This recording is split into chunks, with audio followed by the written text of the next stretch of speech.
Situation inquiétante.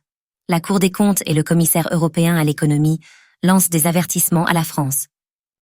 La situation des finances publiques de la France n'en finit pas de susciter des avertissements, tant dans l'Hexagone qu'au niveau européen. Cette semaine, un rapport de la Cour des comptes a en effet fortement critiqué le bilan du gouvernement, alors que le commissaire européen à l'économie appelle à l'action. Qu'en retenir ?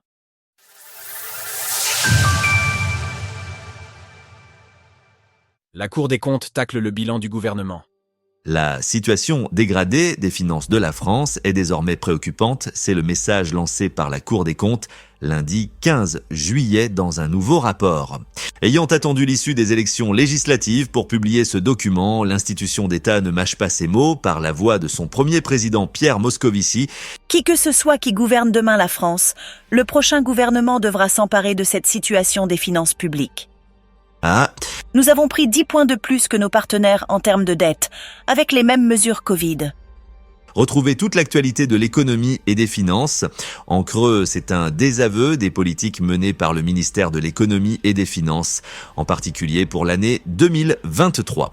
La Cour des comptes juge en effet que les décisions prises n'ont pas été suffisantes, voire contre-productives.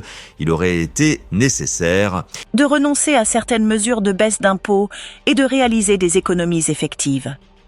Pour la Cour des comptes, les 6 dernières années ont enchaîné les baisses d'impôts et des cotisations, ce qui n'a fait qu'aggraver le déficit. Avec un résultat, les recettes fiscales ne sont pas suffisantes pour être dans le vert et de loin. On rappelle en effet que la France a presque le pire score européen en termes de dette et de déficit. Au niveau européen, un avertissement de plus. Cela vient d'ailleurs de susciter un avertissement de plus au niveau de l'UE de la part du commissaire européen à l'économie, Paolo Gentiloni. Il est clair qu'il y a un besoin d'ajustement budgétaire en France et dans les autres pays ayant une dette élevée. Se disant conscient des difficultés institutionnelles qui touchent le pays, Paolo Gentiloni a néanmoins exhorté la France à réduire les déficits publics avec une menace sous-entendue, la procédure pour déficit public excessif qui a été proposée le 19 juin dernier. Cette dernière vise plusieurs pays européens, la Belgique, la France, l'Italie, la Hongrie, la Pologne, la Slovaquie ainsi que Malte. Les règles budgétaires de l'Union européenne avaient été gelées suite à la crise du Covid-19 et l'invasion de l'Ukraine par la Russie. Elles sont à nouveau en place et cela laisse certains pays dans l'embarras, notamment la France qui a appliqué une politique du « quoi qu'il en coûte ». C'est en tout cas l'affirmation qu'a faite Christian Lindner, le ministre allemand des Finances. J'attends de chaque État membre qu'il respecte nos règles budgétaires.